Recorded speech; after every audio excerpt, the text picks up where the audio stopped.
This is the VOA Special English Health Report. A study has raised questions about a widely held belief involving cholesterol. The belief is that high levels of so-called good cholesterol in the blood can reduce the risk of a heart attack. The medical name for good cholesterol is high-density lipoprotein, or HDL. Doctors commonly believe it reduces the risk of heart attack by removing fatty deposits that can block the flow of blood in the arteries of the heart. But Dr. Sakar Kathariasan at Massachusetts General Hospital in Boston says the effects of high HDL have never been proven. He says the new study that he and other researchers did suggests that HDL cholesterol does not affect the risk of heart attack. He thinks the study has now broken the major assumption over the last 30 years that if you raise HDL cholesterol, the risk for heart disease will be lowered. The researchers say about 4% of people have a genetic variant, a change, that gives them a naturally high level of HDL. The study found that those who were genetically programmed to have higher HDL levels were just as likely to suffer heart attacks as those who were not. A second analysis looked at 14 gene variants that increase good cholesterol. Dr. Kathariasan says people with the most variants had no more protection against heart attacks than anyone else.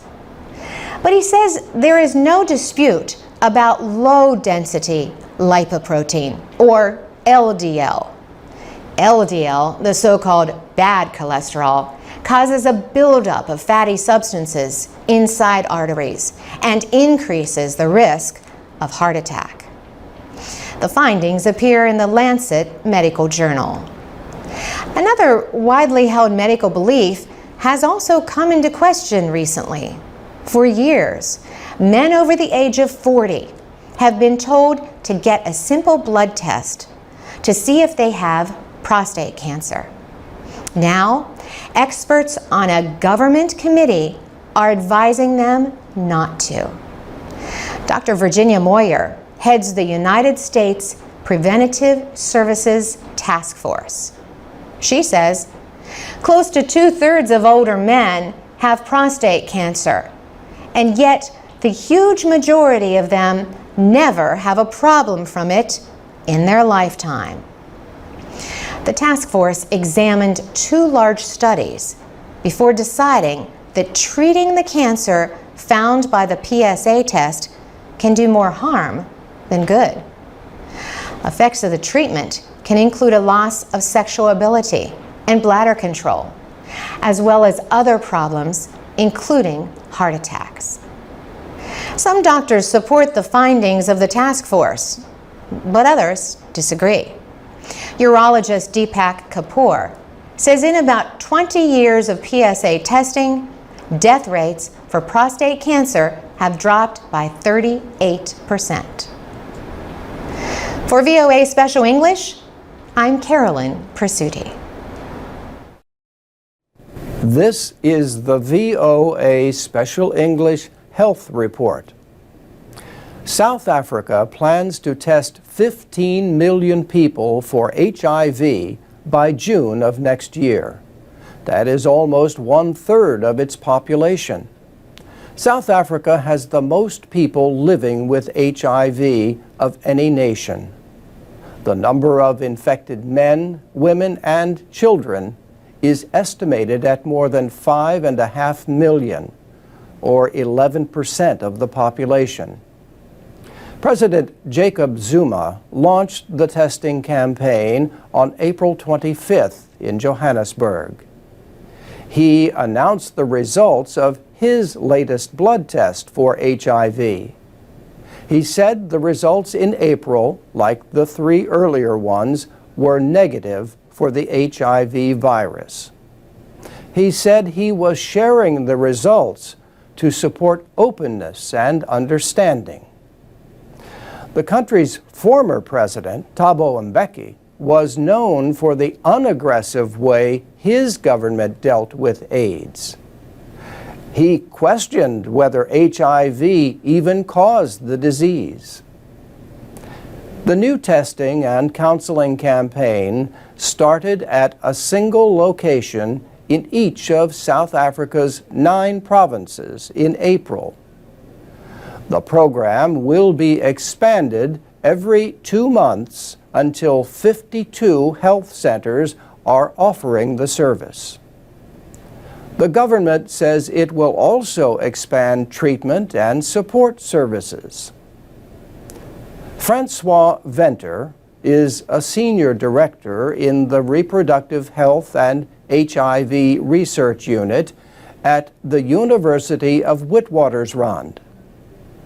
He says the testing campaign may put additional stress on the health system, but that will show where the weaknesses are. He says knowing which areas of the system are going to cause future problems will make the effort worthwhile, even if the goal of 15 million is not reached. The South Africa National AIDS Council is heading the campaign. The council includes government representatives, medical experts, and health activists. The theme of the campaign is "I am responsible. We are responsible. South Africa is taking responsibility." Along with HIV, South Africa also has high rates of diabetes, high blood pressure, and tuberculosis. Health Minister Aaron Motsoaledi says the campaign will be used to improve all health care. People who get tested for HIV will also get other services, including screening for blood pressure, blood sugar, and TB. In June, the eyes of the football world will be on South Africa when it becomes the first African country to host the World Cup. And that's the VOA Special English Health Report. For more health news, go to voaspecialenglish.com. This is the VOA Special English Health Report. Rheumatoid arthritis is a painful disease that can destroy joints. Women are 3 times more likely to get it than men. Rheumatoid arthritis is considered an autoimmune disease, a disease where the body attacks healthy cells. The exact cause is unknown, but in a recent study, an experimental drug showed signs of halting the disorder in laboratory mice. Harris Perlman is a medical researcher at Northwestern University in Illinois. He says normally a protein in healthy immune cells causes the cells to die after they attack an invading virus or bacteria. But in rheumatoid arthritis, that protein is missing in some immune cells. Instead, the protein builds up in the joints and attacks cartilage and bone. Professor Perlman developed what he calls a suicide molecule. It acts like the protein that directs cells to self-destruct. He says the suicide molecule halted and even reduced rheumatoid arthritis in 75% of the mice in the study. He believes the treatment could also work in people. Current treatments for rheumatoid arthritis can reduce pain, but they do not work for everyone. They also have side effects, such as an increased risk of infection. Harris Perlman says the new treatment produced no major side effects in the mice. The study appeared earlier this year in the journal Arthritis and Rheumatism. Arthritis is not a single disease. The Medline Plus Medical Encyclopedia, a United States government website, says there are more than 100 different kinds. Arthritis produces pain, swelling, and limited movement in one or more joints. It involves the breakdown of cartilage. Joints need cartilage for smooth movement and to absorb shock when you put pressure on a joint. Arthritis can be caused by injury, infection, an autoimmune disease, or just long-term use. Some forms are curable, others are not. Some autoimmune forms of arthritis, if not treated, may cause joints to become deformed. The most common form of arthritis, osteoarthritis, is more likely to affect older people. It most commonly affects the hips, knees, or fingers. Overweight people have a higher risk of osteoarthritis. Other risk factors are repeatedly putting stress on a joint or having an earlier injury. A physical therapist can design an exercise program to reduce arthritis pain and support healthy joints. Eating a diet high in vitamins and minerals can also help. And that's the VOA Special English Health Report. This is the VOA Special English Health Report. Malnutrition remains a serious problem for India. But a new study shows that India's leading causes of death now also include obesity-related diseases, such as heart disease. The Registrar General of India released the report in April. India's current National Family Health Survey shows that more than 20% of Indians living in cities are overweight or obese. And in the northwestern state of Punjab, that is true for almost 40% of women. Aradhana Tripathi is a business professional in New Delhi. She said eating is the most important thing in any Indian household. You show your love for a person through the kind of food you serve him. And the inactive lifestyle is one of the reasons why the number of obese people in India is increasing. Aradhana Tripathi says she decided to lose weight after she got pregnancy-related diabetes. Her mother and grandmother are also diabetic. In fact, the International Diabetes Federation says India is now the diabetes capital of the world. It says 1 out of 6 diabetics is Indian. Genetics may play a part. Researchers say Indians store more body fat per kilogram than Europeans. That means obese Indians are even more at risk for diabetes than other people. Anup Misra is Director of Diabetes and Metabolic Disease at Fortis Hospital in New Delhi. Dr. Misra says the risk of diabetes is crossing social and economic lines. 5 years ago, he says, obesity and diabetes were limited to India's wealthiest people. But now, the poorest are also getting heavier. He said in poor areas of India, many people are thin because they are malnourished. But many other people are fat. But Dr. Misra is hopeful.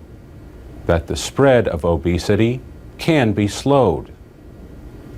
And he says it must start in the schools by giving all Indian children the same instruction on physical activity and diet. The World Health Organization says China is also moving up in obesity rates. The estimate has reached about 5% countrywide, and as high as 20% in some cities. And that's the VOA Special English Health Report. You can find transcripts, MP3s, and archives of our reports, and share your comments at voaspecialenglish.com. You can also find us on Facebook, Twitter, YouTube, and iTunes at VOA Learning English. This is the VOA Special English Health Report. A pacemaker is a small device that doctors place in people with an abnormal heartbeat. If a heart beats too slowly, the pacemaker will use electrical signals to help set a normal rate. Some devices include a defibrillator, which gives a shock if the heart beats too fast. Pacemakers may be permanent or temporary, but one thing is sure, developing countries need more of them as more people get heart disease. A big problem, however, is the cost. Buying and implanting a pacemaker costs from $5,000 to $15,000. But doctors at the University of Michigan think they know a way to lower that cost. The idea is to reuse pacemakers. Heart doctor Tamir Bauman estimates that more than 1 million people worldwide need pacemakers each year.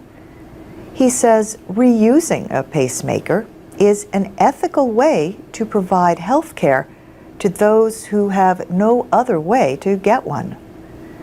He got the idea a few years ago.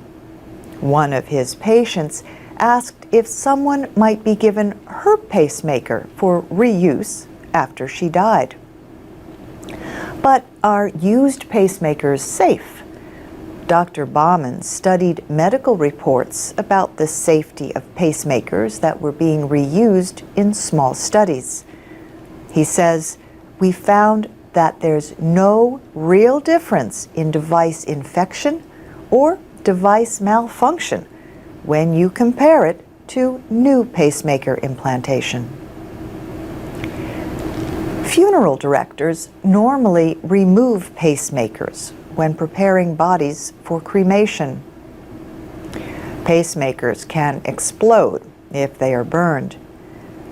So Dr. Bauman asked funeral directors in Michigan to send the pacemakers to him.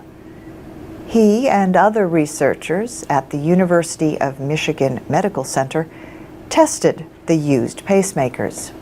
They cleaned and disinfected the ones in good working order. Then they sent them to doctors in the Philippines, Vietnam, and Ghana. The doctors successfully implanted the used pacemakers in 12 patients. The findings were recently presented at a conference in Washington of the American Heart Association.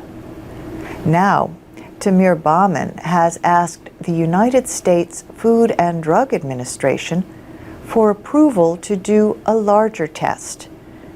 He says, speaking by Skype from his office in Ann Arbor, Michigan, that he is hopeful the program will work. He hopes other centers in the United States and Europe can form their own programs and help countries in Africa and Asia that have no other access to these kinds of devices. And that's the VOA Special English Health Report. This is the VOA Special English Health Report. ADHD is Attention Deficit Hyperactivity Disorder. Government estimates say 3 to 7% of school-age children in the United States have it. Adults can also have it. People with ADHD have problems with paying attention, controlling their behavior, and being overly active.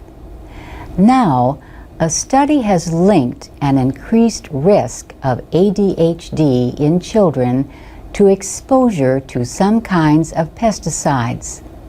The chemicals are known as organophosphate pesticides.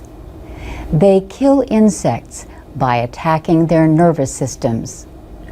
Earlier studies have shown that some of the compounds cause hyperactivity and thinking deficits in laboratory animals. Researchers at the University of Montreal in Canada and Harvard University in Massachusetts did the study.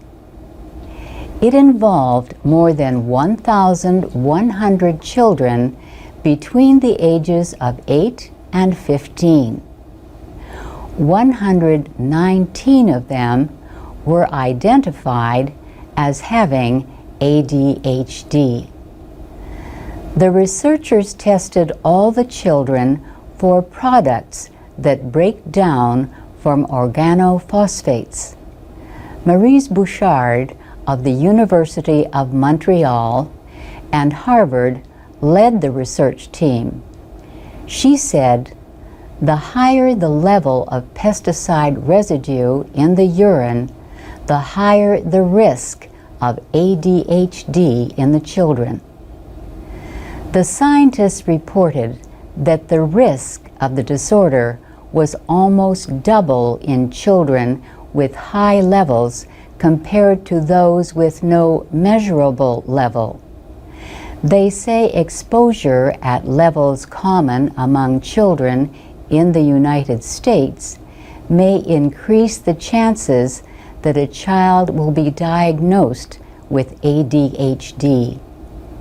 Maryse Bouchard says the study found that exposure could play a part in behaviors such as inattention and hyperactivity. But she also says the study does not prove that the chemicals cause the disorder. The researchers say 40 organophosphate pesticides are registered with the United States government. The chemicals are used to protect fruits and vegetables. They are also used to poison insects in other places, such as homes.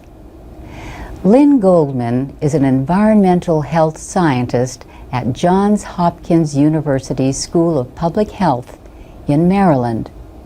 She notes that the use of pesticides, including organophosphates, is widespread in developing countries. Children come in contact with high levels of pesticides through farming. The study was published in the journal Pediatrics. And that's the VOA Special English Health Report.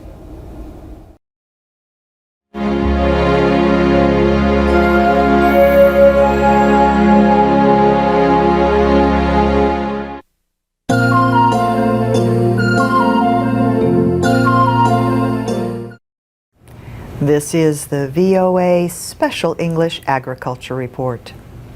Growers around the world are using new methods to grow grapes to make wine. These include natural and organic methods to control harmful insects and weeds instead of using chemicals. Now, a winery in Canada has imported a natural way to control its grapevines. The Featherstone Winery is in southern Ontario. It has 8 hectares of perfect rows of grapevines. The vines, like other plants, need to be pruned every year. In general, dead or living parts of plants need to be removed to improve the shape or growth of the plant. Pruning grapevines must be done very carefully.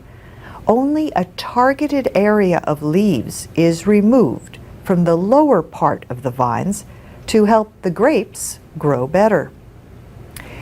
But at the Featherstone Winery, no man or machine does the pruning. Instead, the job is done by 40 cute little woolly lambs. David Johnson owns the vineyard. He says he learned about using lambs while visiting wineries in New Zealand. Mr. Johnson says the young lambs are perfectly designed to do the job. They eat the grape leaves on the lower parts of the vine, but they are not tall enough to reach the grapes. They only weigh about 22 kilos, so they do not beat down the soil, and their waste makes good organic fertilizer. In addition, using the lambs costs much less than hiring workers to prune the vines for 7 weeks in the summer. And when the pruning is done in August, the lambs, well, you might not want to know this part, they become lamb chops. Tasty ones, says David Johnson. He says he had a difficult time finding enough lambs to do the job. There are about 50 million lambs in New Zealand, but there are not nearly as many in Ontario. Also, even some organic pesticides are harmful to lambs, and the lambs must be supervised so they do not prune too much. David Johnson says the lambs carry out his environmental ideas about farming. He says the lambs are lovely and peaceful, and he likes having them in his vineyard. People visiting the vineyard also enjoy watching the lambs do their job. And that's the VOA Special English Agriculture Report. It was produced by Joyce Kryzak with support from the Park Foundation and the Gaylord and Dorothy Donnelly Foundation. You can hear more stories and subscribe to the daily podcast at environmentreport.org. And you can find more of our agriculture reports at voaspecialenglish.com.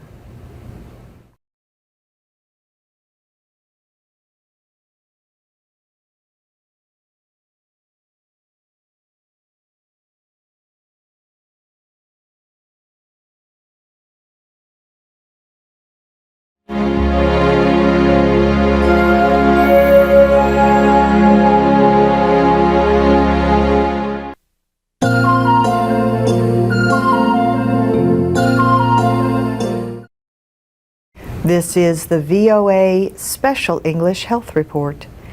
Cardiovascular disease is the world's leading cause of death. It includes heart attack, stroke, and high blood pressure.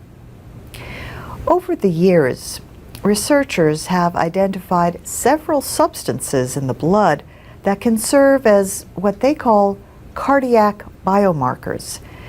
These are used to measure the presence and development of cardiovascular disease.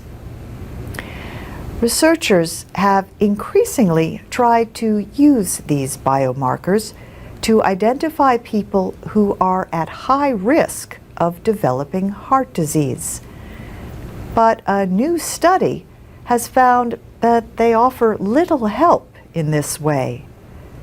A team from Massachusetts General Hospital and Sweden's Lund University studied how effective the biomarkers are as predictors. Thomas Wang at the Mass General Heart Center was the senior author of the study. Dr. Wang said that even after measuring those additional biomarkers, they were not able to fully understand who was more likely to develop heart disease. Dr. Wang says they did identify some combinations of biomarkers that improved predictions of heart attacks and strokes. He said it is possible that in certain patients, measuring these biomarkers would be helpful. But for the majority of patients, having the information of the biomarker probably would not make a difference.